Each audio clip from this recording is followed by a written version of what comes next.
As a detective, you never want to have to know that there's kids out there that's going through things like this. It can be hard at times to have to sit back and know that these kids are going through this. But to be able to find justice for the kids in the end of things, it's very rewarding for us to find justice in the end. We received a call here at the Sheriff's Office that our deputies had responded to a location in regards to a child that had just disclosed to a family friend that she had been molested and abused by her family since the age of 5.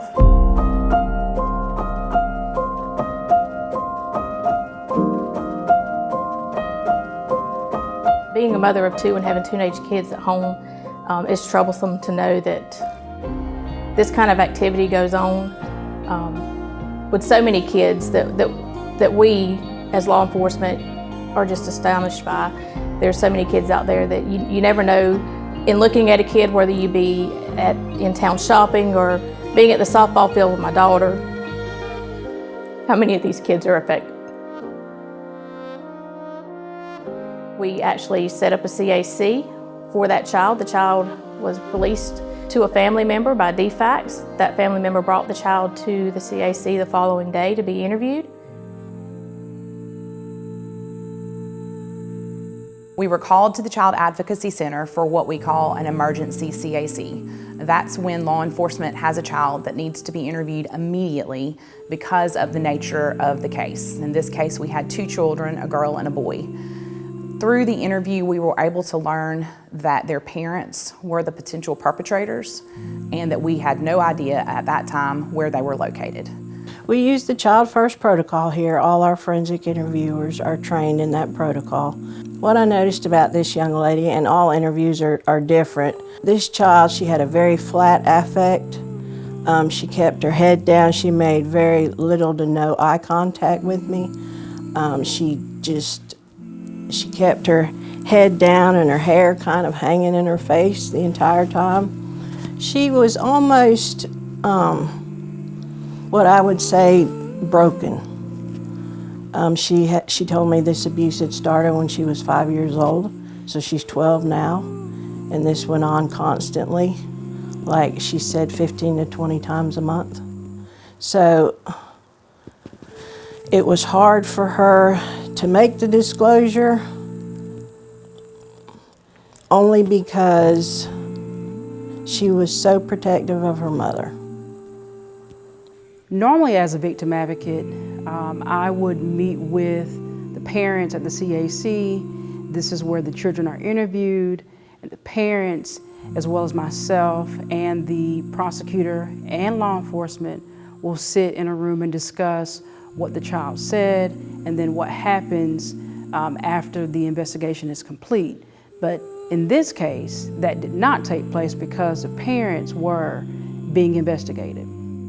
That one of the hardest things to do as a prosecutor of child abuse cases is put a child on the stand, whether they're a young child or whether they're a teenager, to put them on the witness stand in front of the person who did terrible things to them is oftentimes a very hard thing to do, but it is part of my job. Thankfully, the vast majority of the cases that we work are worked well, and they end up resolving by plea. We tried to get in touch with the parents, and we learned that the parents had not shown up for work for the last 24 to 48 hours and had actually left the state of Georgia.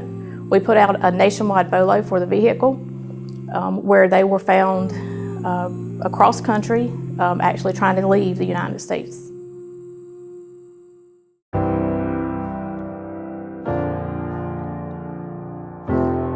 The Child Advocacy Center provides a service to children and families, but also for the prosecution of these cases that is unparalleled. Everybody that needs to hear their story is able to go to the CAC. They are able to sit in a room with one person trained to talk to children and tell their story one time. It's video recorded and audio recorded, so it can be reviewed later by whoever needs to review it for purposes of prosecution. But they are able to tell their story in a safe and child-friendly environment. When children and families come over to the clinical side, it's them committing to really sitting through their trauma and trying to process those emotions and those symptoms that they've experienced after the trauma's occurred. So as therapists, our primary goal is to walk side by side with them through those trauma symptoms and help them develop different ways to get through the things that they're experiencing after the trauma's occurred. We measure a client's progress by providing different trauma assessments, and these trauma assessments are conducted in the beginning of therapy, in the middle, and at the end of therapy. When these children came into the CAC, we completed a trauma assessment with them, and they displayed many different trauma symptoms: intrusive thoughts, nightmares, and trouble sleeping. They came in with that really high score initially, and then we did gradually see a decrease throughout, and thankfully, towards the end of their therapy, they had a much lower score than when they initially presented to therapy. And really and truly, the goal for therapy is to get those trauma symptoms decreased, help the family regain a sense of normality back into their lives. And it truly is just such an honor to be just a small part of the healing process for these children and these families, and help them rewrite their story and go from being a victim to a survivor. Child abuse is a dark subject that does not get talked about much. In this case in particular was a heinous crime against children, and one that we will never soon forget. Abuse is in every walk of life, and even here in South Georgia, people still do not understand how frequently it happens. After the interview, we knew it was going to be all hands on deck to help keep these children safe and protected. The team gathered and came up with a plan to get these children away from their abuser and to start the healing journey.